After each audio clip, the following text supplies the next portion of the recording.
Aloha, guys. We're back again. This is Dr. Tom coming at you. We're picking right back up where we left off. We were talking about warfarin or Coumadin. The same drug. It's an anticoagulant. There are a lot of patients out there on it.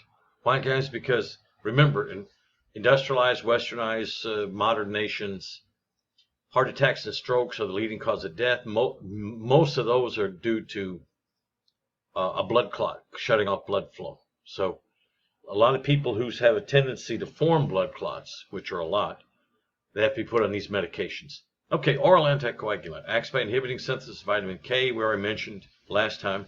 Vitamin K is produced in the gut by bacterial action. One of the big roles it plays is in coagulation and blood clotting. It's a tricky balance because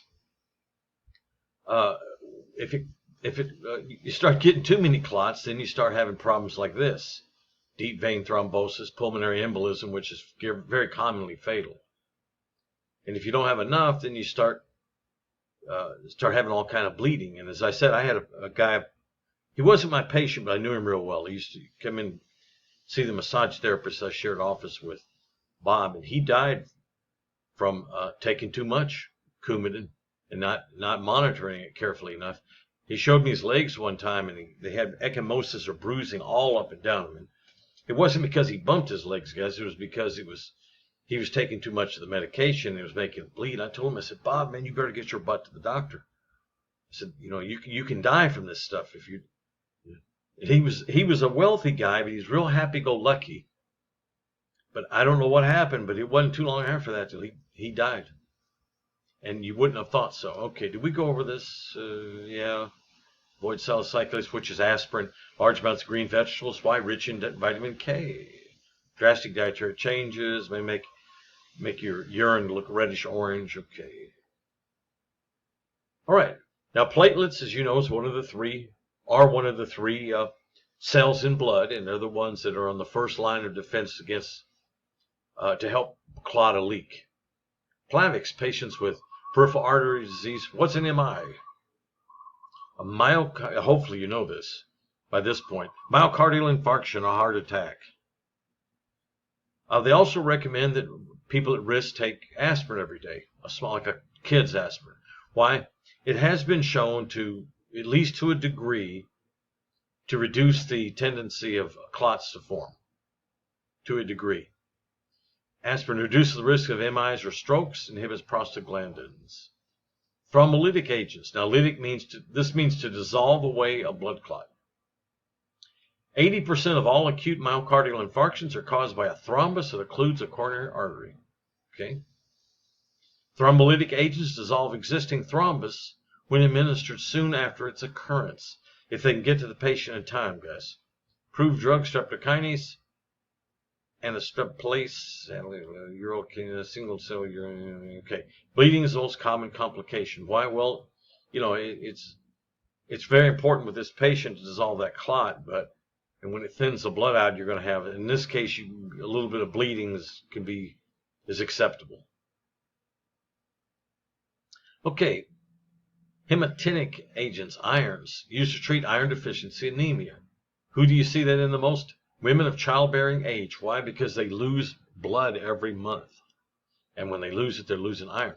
Contraindicated hemolytic anemia, cirrhosis of the liver, peptic ulcer disease, regional enteritis, that's of the small intestine.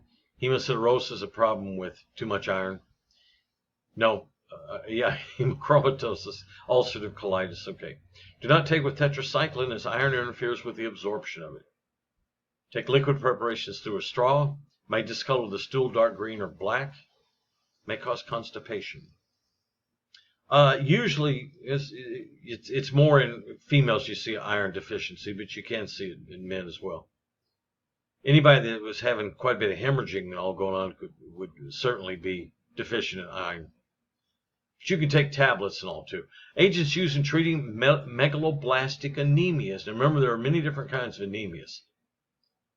Decreased erythrocyte formation and immaturity, fragility, and early destruction of these cells. That's what saying megaloblastic anemia is. Usually from vitamin B12 or vitamin B9 deficiency. Now, B12 is only found in animal products, so cyanocobalamin. Sometimes vegans and people like that have trouble with not having enough of it. So how do you treat them? Well, you treat them with the supplementation of the vitamins. The B group, guys, is a big group. There's a number of different vitamins in it. Vitamin B12 is the most common source of this. Also, too, guys, in the stomach, there's a chemical called intrinsic factor. And if you don't have enough intrinsic factor, you won't be able to absorb enough B12 out of the diet. So a lot of problems with where there's a B12 deficiency is they don't have an intrinsic factor. And I'm not sure exactly how they treat that, but I would think they could supplement that in some way. And then again, too, strict vegans. Why? B12 is not found in plant materials and all. And I know a guy that's a vegan that won't even eat honey. He won't eat an egg, of course, or milk. Oh my, no animal products. Won't even eat honey. Okay. Antihyperlipidemic agents usually reduce elevated cholesterol. Statins work well in LDL cholesterol, low density. Remember, the low density is the bad cholesterol. The high density is the good cholesterol. Why? Fats are not very dense, guys. That's why oil floats on water. A low density cholesterol has a lot more fat in it. High density has a lot less fat. Residents work in intestines dispose of cholesterol, nicotinic acid, which is niacin, I believe. Works in liver on blood fat. Gemfibrozil lowers blood fat and raises HDLs. It's good to have a little bit more HDLs. It's the LDLs and VL, which is very low density. LDL means low density lipoprotein. LDL means very low density, and HDL means high density lipoproteins. Okay. Medications affect the respiratory system. Respiratory issues are the number one reason people go to the doctor. Cause of respiratory conditions, allergies, infections, common cold, environment heredity. Antihistamines work by blocking histamine 1 receptors. Do not interfere with the production or release of histamine, just how the effects that they have. Uses for allergies, dermatitis, hives, anaphylactic shock, motion sickness, sedation, colds. A lot of people are on antihistamines, guys. Adverse effects, drowsiness, dizziness, dry mouth. Decongestants to get rid of all the clogged up mucus and everything. Relief of nasal congestion due to infection, allergy, inflammation, emotional upset. Act by stimulating alpha-adrenergic receptors of vascular smooth muscle. Adverse effects, rebound congestion. Means you might bounce back and have even more. You might get rid of it too much and mucosa get all dry, headaches, palpitations. All this kind of stuff, guys. If you can do without it, I have to think you're better off. But if you have a real problem with it, Antitussives are cough medicines to help you from. Now, guys, coughing is an important mechanism. It helps keep those airways open. But also, if a person that has a very chronic, persistent cough, it can actually be detrimental instead of harming you. Starts soaking the body up, its energy up. Antitussives, anytime you say tussive, it's cough medicine. Provide palliative treatment for relief of cough. Palliative means it just makes the symptoms better. But that's what we want in this case. Ease respiratory discomfort, facilitate sleep, reduce irritation.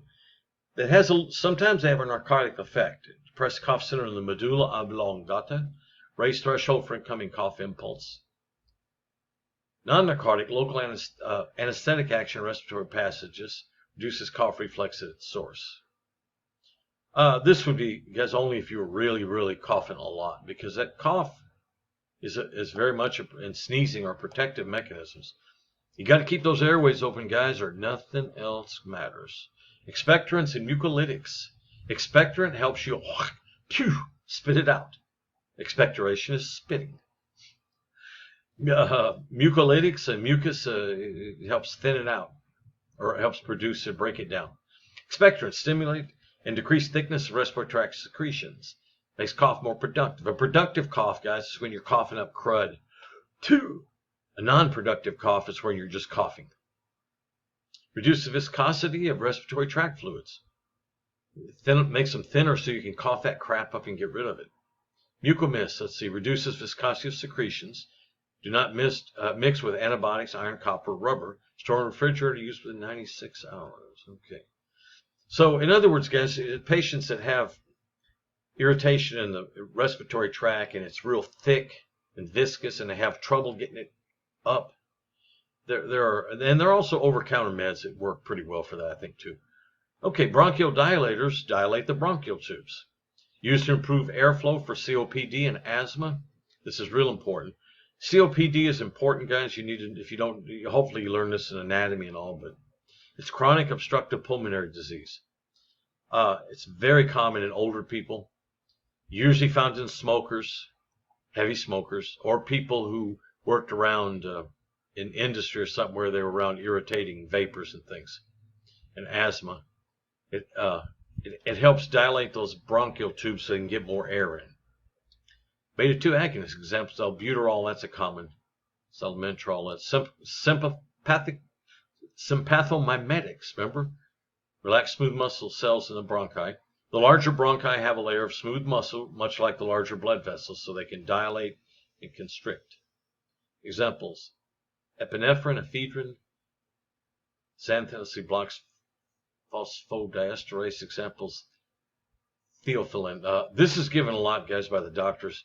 The doctor I used to work for called it Theo, and they usually put it in a nebulizer, a little device you take home that produces a mist, like in your bedroom, where you inhale it, and that's how you are able to take the medication.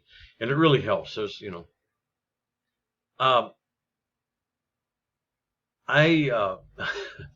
I think smoking is a person's right if they want to, and I don't think it's the worst thing you can do for your health.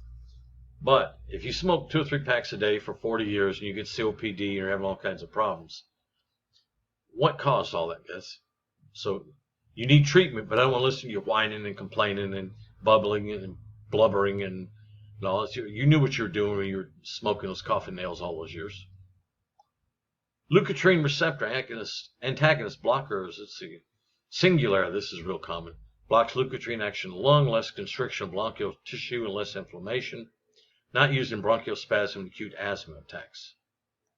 Asthma can be very serious, guys, and there's an emotional aspect and serious inflammatory aspects to it. Glucocorticoids, anti-inflammatory agents, chemically related to cortisone, which is produced by the adrenal glands. Inhaled forms used for asthma and allergies. Allergic rhinitis. What's rhinitis? Runny nose, inflammation. Flonase, Rhinocort used to treat allergic rhinitis. Sodium inhibits mast cells degranulation. Okay. Oh, that's it. Okay, we're finished. Okay, guys, we finished up a couple of minutes early. Go back over this. We'll come back for, I think, likely I can get the next series of PowerPoints on one video. I'll try. All right, guys, Dr. Tom signing off. We'll see you soon.